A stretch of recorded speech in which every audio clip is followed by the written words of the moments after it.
Bismillahirrahmanirrahim. Assalamualaikum warahmatullahi wabarakatuh. Alhamdulillah. Alhamdulillah Rabbil Alamin. Wassalatu wassalam atamman al-akmalani ala mab'uthin rahmatan lil alamin. Nabiyyina Muhammad wa ala alihi wa sahbihi ajma'in ma ba'd. Ikhwatah barakallahu fikum. Alhamdulillah, kesempatan kali ini kita sedikit berbeda. Biasanya kalau kita kumpul di masjid, ya sekarang berubah. Kita masing-masing di rumah, tapi ini bukan berarti hubungan kita dengan majelis ilmu terputus. Hubungan kita dengan menuntut ilmu pun terputus. Enggak. Kita tetap menjaga tali kita dengan ilmu. Kita tetap menjaga tali kita dengan mencari ilmu. Ikhwatah barakallahu fikum. Di masa-masa isolasi seperti ini ya, Al-Imam Ibnul Jauzi rahimahullah ta'ala, beliau mengatakan bahwa hanya ada dua tipe orang yang akan paling bahagia di masa-masa seperti ini, masa-masa uzlah ya, masa-masa isolasi seperti ini. Pertama, orang yang zuhud, karena dia akan mampu memberikan porsi yang sangat besar untuk ibadahnya secara tersembunyi, karena kan lagi di rumah aja, tersembunyi, gak ada yang lihat dia. Sholat zuhur biasanya ngikut imam masjidnya, namun sekarang dia bebas. Dia bisa lebih lama sholatnya, sesuai dengan kehendak dia, sesuai dengan keinginan dia. Makanya orang yang salah satu yang bahagia lagi di masa seperti ini adalah orang yang zuhud. Yang kedua, penuntut ilmu. Penuntut ilmu ini termasuk orang yang paling bahagia di masa seperti ini. Kenapa? Karena dia bisa menyendiri untuk membaca buku-buku yang ia miliki. Dia bisa menyendiri, mempunyai waktu yang sangat banyak untuk kembali menelaah kitab-kitab para ulama. Dia lebih banyak waktu untuk bisa bersama Rasul dan para sahabat Rasul sallallahu alaihi wasallam. Al-Imam Ibnu Mubarak rahimahullah taala, beliau itu kalau habis salat pulang. Teman-temannya nanya ya, "Ala tastauhish?" Emang enggak ngerasa sendiri, sepi gitu? Setiap habis ini pulang, enggak nongkrong bareng sama kita. Kata Ibnu Mubarak rahimahullah, "Kaifa astauhish wa ana ma'an nabiyyi was sahabah?" Gimana ceritanya saya merasa sepi sedangkan saya kalau di rumah itu bareng Nabi dan sahabat. Jadi dia baca tuh riwayat-riwayat dari Nabi dan para sahabat Rasul sallallahu alaihi wasallam. Ikhwatah barakallahu fikum. Di tengah wabah yang luar biasa ini, ya udah berjalan lebih dari 2 bulan. Ya 2 bulan lah kurang lebih. Korban makin banyak. Yang terinfeksi pun makin banyak. Kurvanya nggak turun, tapi naik. Apakah dengan fakta itu menjadikan seorang muslim pesimis? Abadan, enggak. Nggak ada dalam kamus seorang muslim kalimat pesimis. Gak ada. Bahkan Allah Azza wa Jalla itu justru mengarahkan kita kepada sifat optimis. Lihat Nabi SAW, ikhwan. Waktu Nabi SAW dan Abu Bakar melakukan sebuah perjalanan besar. Nabi SAW melakukan perjalanan yang sangat membahayakan dirinya dan Abu Bakar. Perjalanan yang paling mencekam. Perjalanan yang kalau Nabi ketangkep di jalanan itu bisa dibunuh. Sedangkan orang-orang muslim di Madinah nungguin Nabi SAW. Perjalanan hijrahnya Nabi kita SAW. Waktu Nabi SAW itu udah melarikan diri dari Mekah, hijrah. Orang-orang kafir Quraisy yang tadinya udah mempunyai rencana membunuh Nabi SAW, mereka bingung. Kenapa nggak ditemukan Nabi SAW di tempat tidurnya? Justru Ali bin Abi Thalib. Sampai akhirnya mereka membuat sebuah sayembara. Siapa yang sanggup menangkap Muhammad dan Abu Bakar, kawannya tuh, dalam keadaan hidup ataupun mati, maka untuknya 100 ekor unta. Allahu Akbar. Kalau kita analogikan gimana ceritanya, kalau siapa yang bisa nangkep si A, dapat Alphard 100. Dapat Mercy juga 100, ya, dan mobil-mobil mewah lain. bergerak semuanya. Nabi SAW itu wanted yang paling pertama di kala itu. Ini orang yang paling dicari ini sudah. Nabi SAW tuh ngambil jalan, bukan jalan yang biasa orang-orang Mekah kalau mau ke Madinah, bukan. Dipilih jalan yang lain sama Nabi SAW, walaupun itu lebih terjal, walaupun itu berbahaya. Namun Nabi SAW memilih jalan tersebut. Sampai akhirnya Nabi SAW itu bersembunyi di gua, namanya Gua Thur. Kalau antum yang udah pernah umrah ataupun haji, antum bisa lihat tuh gimana Gua Thur ya. Tinggi dan sempit. Tapi disitulah Nabi SAW itu diturunkan ketenangan oleh Allah. Justru di tempat yang kecil dan sempit itu, Allah Subhanahu wa Ta'ala menjaga Nabi SAW. Justru di tempat seperti itulah Nabi SAW ini optimis. Ikhwan, barakallahu fikum dan akhwat sekalian. Waktu Nabi SAW tuh naik ke gua tersebut, masuk ke dalamnya, Abu Bakar udah bilang dalam surat At-Taubah ayat 44. Ya, dalam surat At-Taubah nih ayat 44 Allah Subhanahu wa Ta'ala mengatakan ya, idhuma fil ghar, pada saat mereka ini berdua. Ya thaniya thnaini idhuma fil ghar, kata Allah. Dua orang yang dua-duanya ini ada dalam gua. Abu Bakar bilang, ya Rasulullah, sepertinya mereka ini akan mengejar kita di gua ini ya Rasulullah. Ini kita kabur kemana kalau guanya udah segini, sempit, dan ini di atas gunung, terjal ke bawahnya. Kaburnya kemana? Ini kalau udah ketangkap, ya ketangkap nih sama mereka. Tapi apa kata Rasulullah SAW? Di keadaan Abu Bakar khawatir yang luar biasa, dalam surat At-Taubah ayat 40, Allah mengatakan, Rasulullah SAW mengatakan kepada Abu Bakar, La tahzan, innallaha ma'ana. Jangan sedih, Allah bersama kita.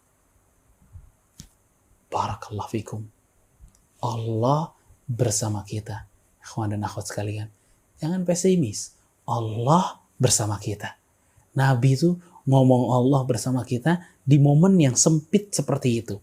Di momen yang sangat membahayakan seperti itu. Apa yang terjadi?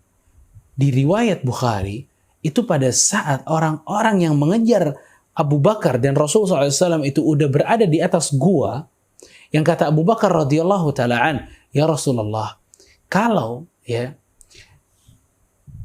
mereka melihat kepada kaki mereka, la absarana, mereka pasti lihat kita ya Rasulullah, lihat di atas. Kalau dapat nih ketahuan nih, ditangkap, entah dibunuh atau yang lain, keburukan dan keburukan isinya.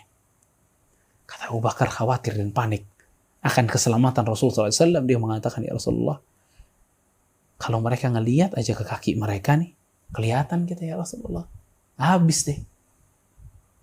Lihat kekhawatiran, kepanikan Abu Bakar radhiyallahu ta'ala kala itu dibayar oleh Rasulullah SAW dengan rasa optimis yang luar biasa. Rasulullah SAW mengatakan kepada Abu Bakar, ya Abu Bakar, ma dhannuka bithnaini thalithuhum Allah.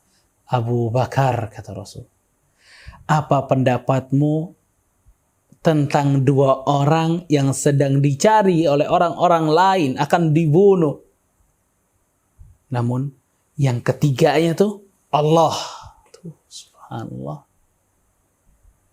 Kamu masih ngerasa khawatir? Kamu masih merasa Allah tidak akan memberikan perlindungan? Ketiganya tuh Allah. Apa yang Allah katakan akhirnya? فَأَنْزَلَ سَكِينَةَ عَلَيْهِ وَأَيَّدَهُ بِجُنُودِهِ لَمْ تَرَوْهَا, kata Allah. Kami akhirnya menurunkan untuknya ketenangan di gua, di atasnya musuhnya tenang. وَأَيَّدَهُ بِجُنُودِهِ لَمْ تَرَوْهَا, dan Allah bantu, Allah tolong dengan tentara-tentara yang nggak kelihatan. Subhanallah. Ikhwatah barakallahu fikum. Lihat ya, buahnya optimisme tuh besar. Turun ketenangan kalau optimis. Turun keberhasilan kalau optimis. Lihat Nabi SAW waktu beliau itu berdakwah ke Taif. Ila Ibnu Abdi Yalail. Kaum di Taif. Datang ke Taif, ternyata respon orang Taif ini berantakan. Respon orang Taif ini jauh dari ekspektasi. Respon orang-orang Taif ini luar biasa kejam. Dia ngusir Nabi. Dia celak Nabi. Sampai mereka mengatakan, apakah Allah nggak punya orang lain sampai kamu yang jadi Nabi? Innalillah. Ini perkataan yang dikeluarkan untuk seorang Nabi. Nabi diusir. Nabi ditimpukin oleh mereka. Nabi SAW nunduk keluar dari Taif sedih. Dan tidaklah Nabi SAW itu mengangkat kepalanya. Kecuali Jibril alaihissalam datang kepada Nabi SAW.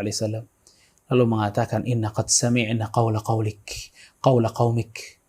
Ya Rasulullah, kami telah mendengar apa yang dikatakan kaummu kepadamu. Dan ini ada 2 malaikat penjaga gunung ya Rasulullah. Kemudian malaikat penjaga gunung ini mengatakan, nahnu fik, aku bersamamu ya Rasulullah. Apapun perintahmu aku akan lakukan.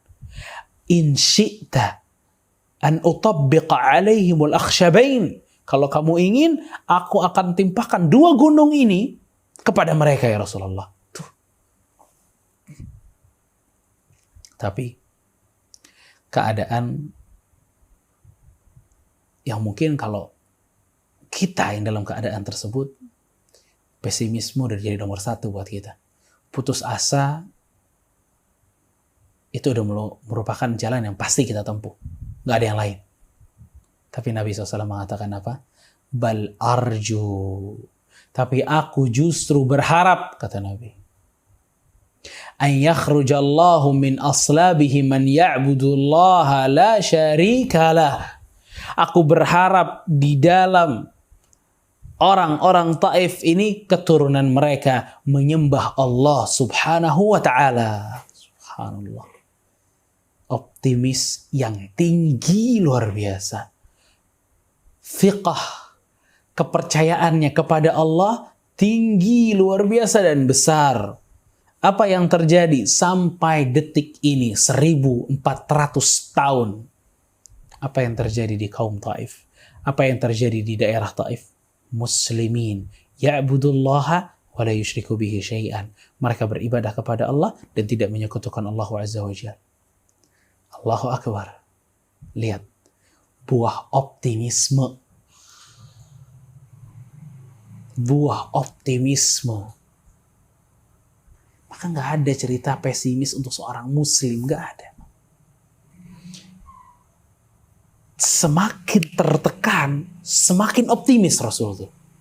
Semakin sempit seorang muslim, semakin besar kepercayaannya kepada Allah Azza wa Jalla. Ikhwatah, apakah dengan bergulirnya hari demi hari, yang kurva penularan ini semakin naik, itu menjadikan kita semakin pesimis? Apakah dengan banyaknya korban itu menjadikan kita tetap atau menjadi lebih pesimis lagi? Dan optimis semakin berkurang, semakin berkurang, semakin berkurang. Ikhwan dan akhwat sekalian, barakallahu fikum, kaum muslimin dimanapun Anda berada.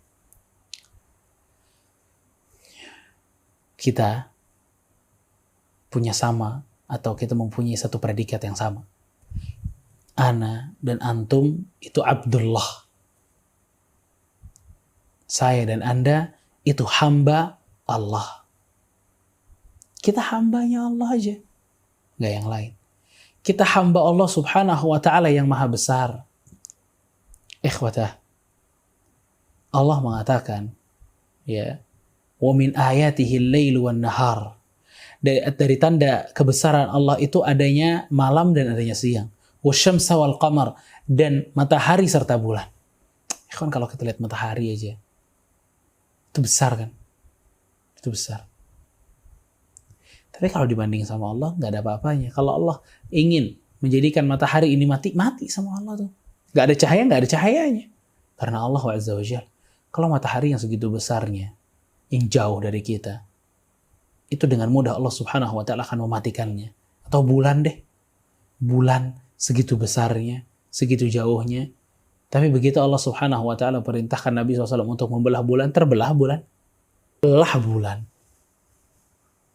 Bulan aja bisa terbelah segitu besarnya. virus, wabah. Segimana sih ukurannya? Gak kelihatan, saking kecilnya. Ikhwata, Rabb kita Azza wa Jal, Allah, itu lebih besar dari seluruhnya. Semua yang terjadi itu di bawah kekuasaan Allah. Semua yang terjadi itu di bawahnya Allah Subhanahu wa taala. Ingat ikhwata fiddin azakumullah. Kalau kita mau lihat ya, apa sih benda terbesar di Jakarta deh? Kalau kita bilang misalnya Monas, tinggi, menjulang tinggi, dari mana-mana kelihatan, atau ya patung Pancoran, dari mana-mana kelihatan, atau yang lain lah, gedung-gedung tinggi yang dari mana-mana kelihatan. Tapi gedung yang tinggi tersebut ya khawata, kalau kita lihat dari dekat emang besar, tapi kalau di zoom out, sampai akhirnya Jakarta semua kelihatan. Apa kabar tuh gedung-gedung yang tinggi? Apa kabar tuh patung Pancorannya? Apa kabar tuh Monasnya? Chill. Kita zoom out lagi ke atas Pulau Jawa semua kelihatan. Apa kabar tuh semua? Nggak kelihatan. Nggak kelihatan. Kecil kan? Baik. Ana bawa lagi antum untuk lebih ke atas. Kalau kita lihat lagi ke atas, Asia semua kelihatan. Mana Monas? Mana gedung tinggi tuh? Mana? Nggak ada. Tarik lagi ke atas sampai kita bisa melihat bumi secara keseluruhan. Pertanyaan. Mana Monas? Bumi keseluruhan sebesar itu udah besar banget ya kota bumi itu. Tapi Monas juga dengan bumi yang besar tuh Monas nggak kelihatan walaupun tadinya besar. Taib. Itu penglihatan bumi ke Monas, oke? Kita tarik ya kota. Penglihatan matahari ke bumi. Apa kata para peneliti? Kata para peneliti mengatakan bahwa butuh 330.000 bumi untuk memenuhi matahari. Jadi itu kali lipat nih. Itu ukuran matahari. Jadi matahari kalau dibanding bumi, gak ada apa-apanya tuh bumi. Apalagi Jakarta. Apalagi Monas. Apalagi virus. Oke, kita tarik ke belakang. Setelah matahari ada syi'ra. Wa innahu huwa rabbus syi'ra, kata Allah. Dan Allah adalah Rabbnya syi'ra, karena sebagian orang-orang jahiliyah kala itu mereka menyembah syi'ra, salah satu bintang yang ada dia di belakang matahari dan lebih besar daripada matahari. Oke, kita balikin lagi atau kita jauhkan lagi.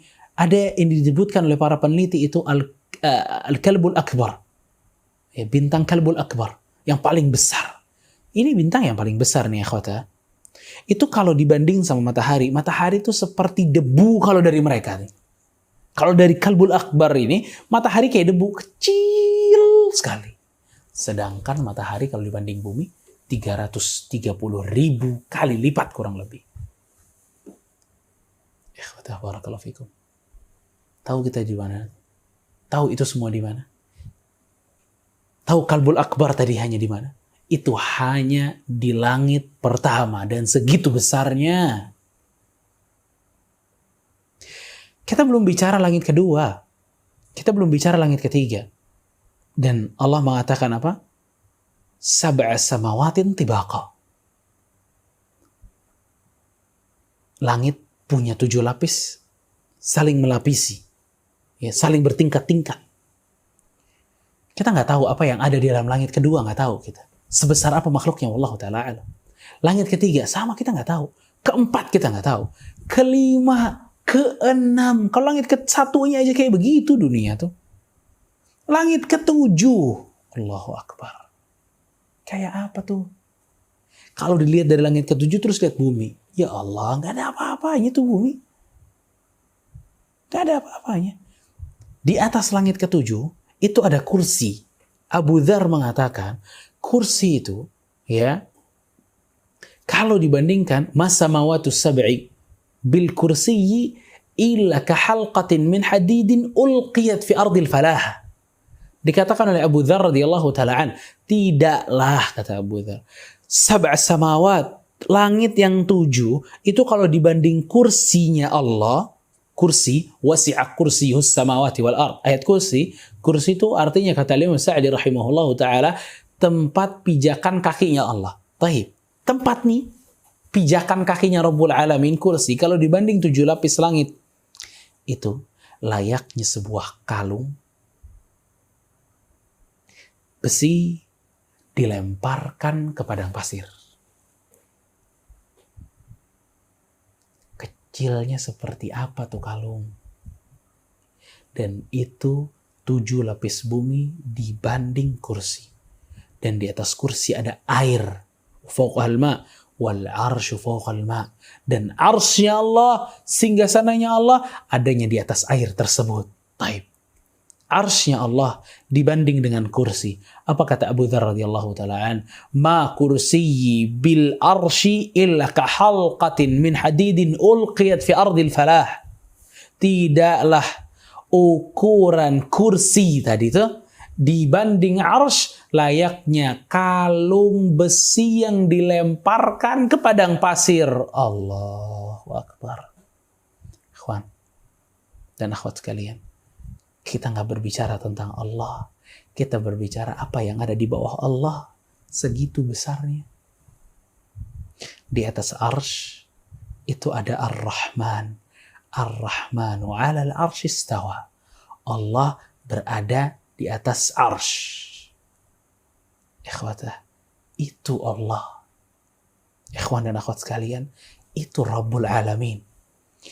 Ikhwatah barakallahu fikum, itu yang jadi pelindung kita. Ikhwan dan akhwat sekalian, itu yang sanggup menghilangkan wabah. Para jamaah sekalian, itulah Allah yang menjaga bumi. Itulah Allah yang menyembuhkan. Itulah Allah yang memberikan rizki. Itulah Allah yang akan mengakhiri wabah ini. Segitu besarnya. Lalu pesimis berdoa kepada Allah. Gak pantas. Gak kenal Allah namanya kalau gak mau berdoa kepada Allah. Ikhwata fiddin azakumullah. Kalau ditinjau dari Allah, terus tinjau ke bumi, bahkan tinjau ke virus. Allahu Akbar. Betapa kecilnya wabah ini dan betapa besarnya Allah Azza wa Jal. Lalu kenapa kita bosan berdoa kepada Allah? Lalu kenapa kita justru menaruh pesimis? Sedangkan Allah janji itu yang maha besar tuh janji kepada kita. Ala inna nasrallahi qarib. Ketahuilah bahwa pertolongan Allah itu dekat. Lalu kenapa pesimis? Optimis. Optimis. Wabah ini hilang. Kalau nggak hari ini, besok hilang. Kalau nggak besok, ya besoknya lagi hilang. Pasti hilang. Semua pasti berakhir. Optimis. Syekhul Islam Ibn Taimiyah rahimahullah ta'ala, beliau begitu mendengar bahwa pasukan Tatar al-Kuffar, para kuffar, itu akan menyerang orang-orang muslimin di Syam. Apa yang dilakukan Ibn Taimiyah rahimahullah?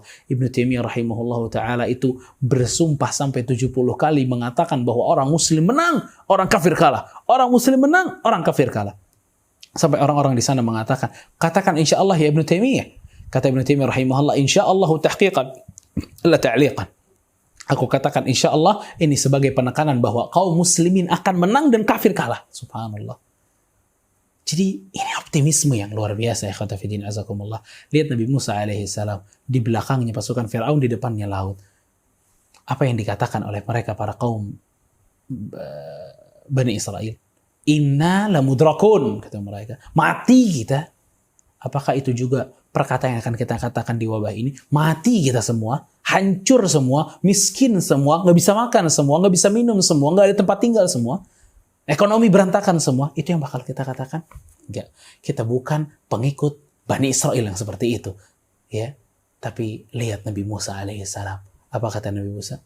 Kalla inna ma'iya rabbi sayahdin. Enggak, kata Nabi Musa. Allah bersamaku dan Allah yang akan memberikan jalan kepadaku. Apa yang terjadi? Fanfalaqal bahr. Laut terbelah. Kering untuk dilewati Nabi Musa dan kaumnya. Tuh lihat. Buah dari optimisme. Maka ikhwata fiddin azakumullah, pastikan dan yakinlah bahwa semuanya itu akan berakhir. Tilkal ayyamu nudawiluha bainan nas. Ini hanyalah hari-hari kata Allah yang Allah putar-putar. Ya. Kemarin kita sehat, nanti sakit, kemudian sakit, nanti sehat, kemudian kaya, nanti miskin, ya, kemudian muda, kemudian tua, dan begitu seterusnya. Inilah dunia. Ini hakikat apa? Dunia. Barakallahu fikum. Semoga bermanfaat. Wassalamualaikum warahmatullahi wabarakatuh.